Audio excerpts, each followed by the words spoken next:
Thank you for visiting my channel. Before we start, please hit the subscribe, like, and share buttons to receive notification of future presentations. Our topic for discussion is fortuitous event under Article 1174 of the new Civil Code. Article 1174 provides, except in cases expressly specified by the law, or when it is otherwise declared by stipulation, or when the nature of the obligation requires the assumption of risk, no person shall be responsible for those events which could not be foreseen, or which, though foreseen, were inevitable. This article defines a fortuitous event as an event which could not be foreseen or which, though foreseen, are inevitable. This refers to events that are beyond human control, like typhoon, earthquake, volcanic eruption, and similar calamities. This provision of law gives us the effect of fortuitous event upon an obligation to give and to do. Article 1174 gives us a general rule and three exceptions.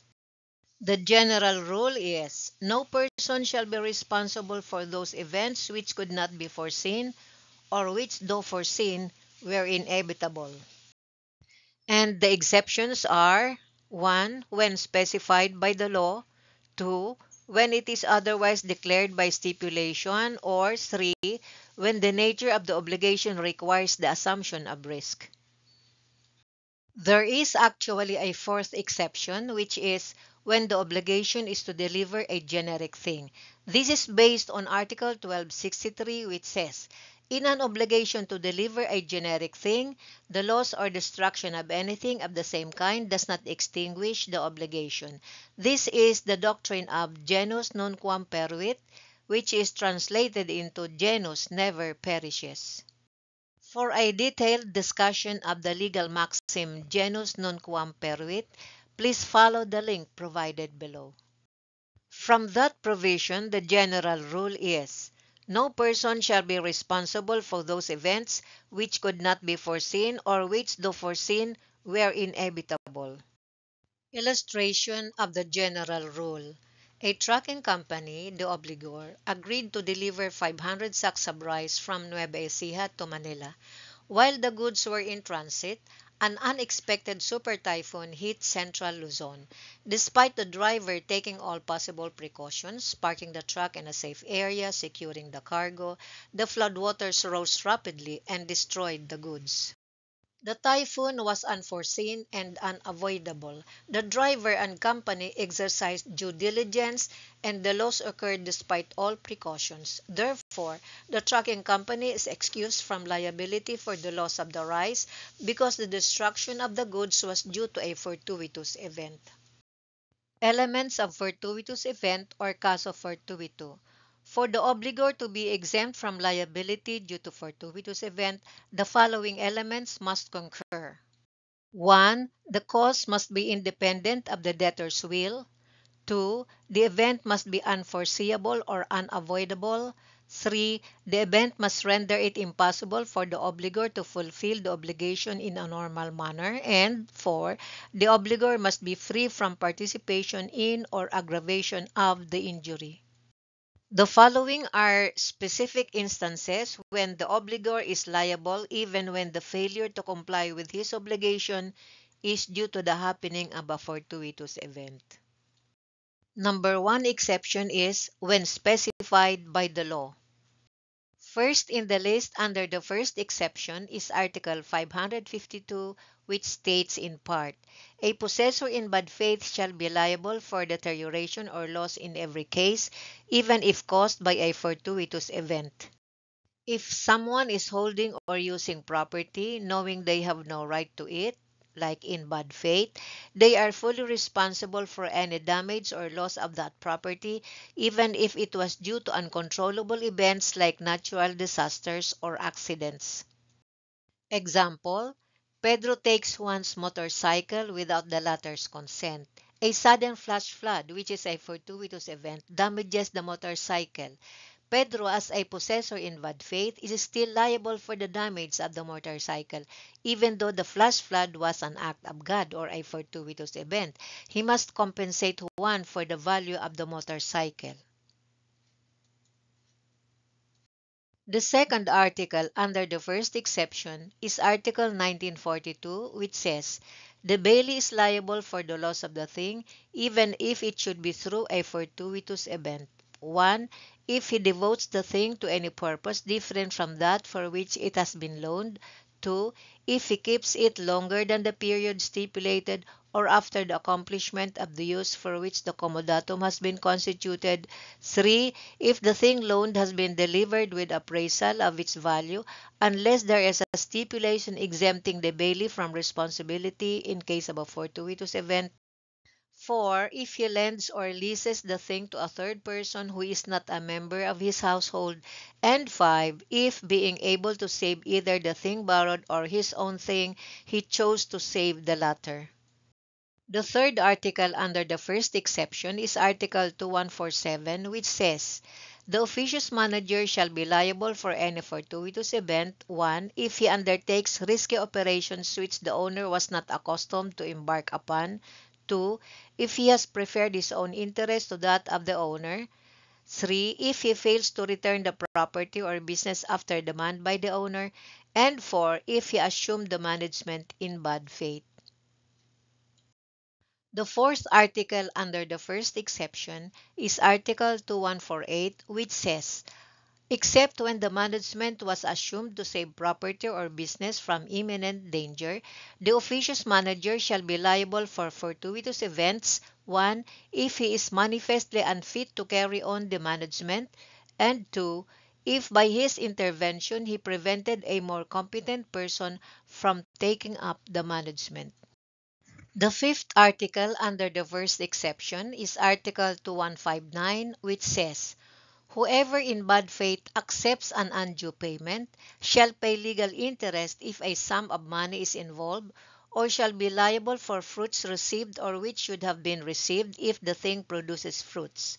He shall furthermore be answerable for any loss or impairment of the thing from any cause, and for damages to the person who delivered the thing until it is recovered."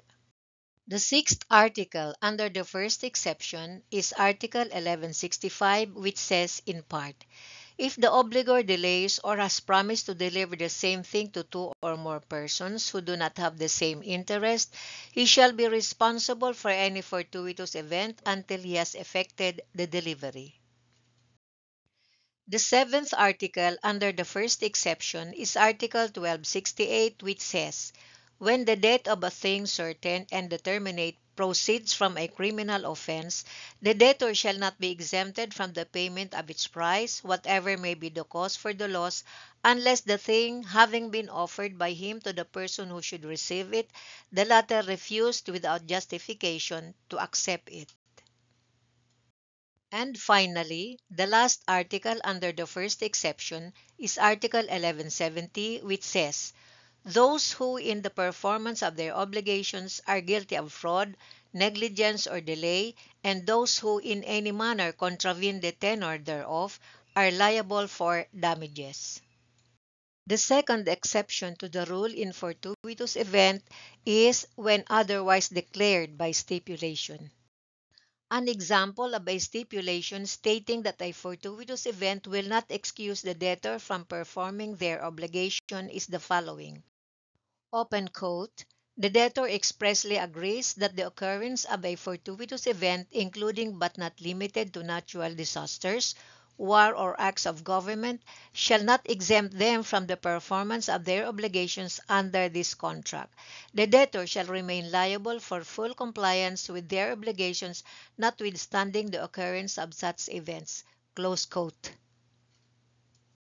This clause is commonly found in contracts where strict performance is required, such as loan agreements, construction contracts, and service agreements. The third exception under Article 1174 is when the nature of the obligation requires the assumption of risk. One undertaking that involves the assumption of risk is an insurance contract. Insurance is a contract in which one party, the insurer, undertakes for a consideration, the premium, to indemnify another party, the insured, against loss, damage, or liability arising from an uncertain future event which is the insured risk.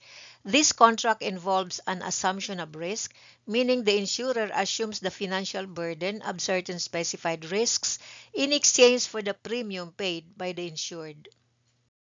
The assumption of risk in an insurance contract is based on the principle of risk pooling and risk transfer. The insured transfers the potential financial consequences of a risk to the insurer, who then spreads this risk among many policyholders. This allows individuals and businesses to protect themselves against significant financial losses due to accidents, natural disasters, illness, or other covered perils. Therefore, the insurer cannot invoke fortuitous event to evade liability under the contract. An example of an insured risk is fire damage to a house under a homeowner's insurance policy. Suppose a homeowner purchases fire insurance from an insurance company and pays a monthly premium. If a fire accidentally breaks out and damages the house, the insurer assumes the financial risk by covering the repair or building costs subject to the policy terms and limits.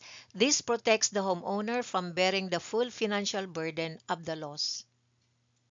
Other examples of insured risks include car accidents covered by auto insurance, medical expenses covered by health insurance, and death covered by life insurance. The fourth exception to the general rule under Article 1174 is when the obligation is to deliver a generic thing. This exception is based on Article 1263 of the New Civil Code, which says, in an obligation to deliver a generic thing, the loss or destruction of anything of the same kind does not extinguish the obligation. Meaning, the phrase genus non quam perit, sometimes written genus non quam peruit, is a Latin legal maxim that literally means genus never perishes.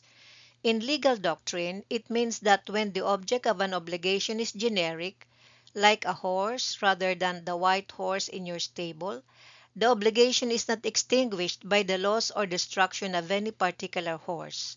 A genus, being indeterminate and represented by a class, cannot be destroyed, unlike a determinate thing.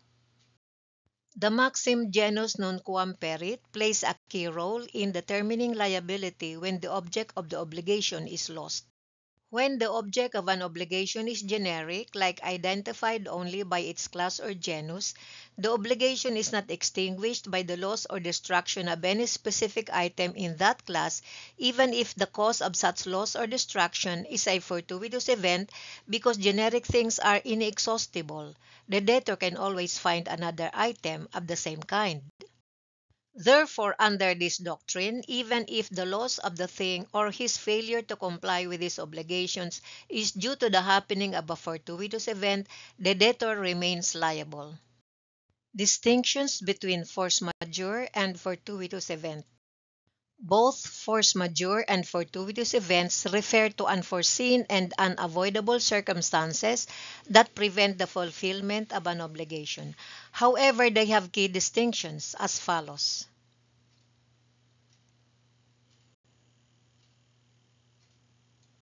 Thank you. If you find this presentation helpful, please subscribe to receive notification of future lectures.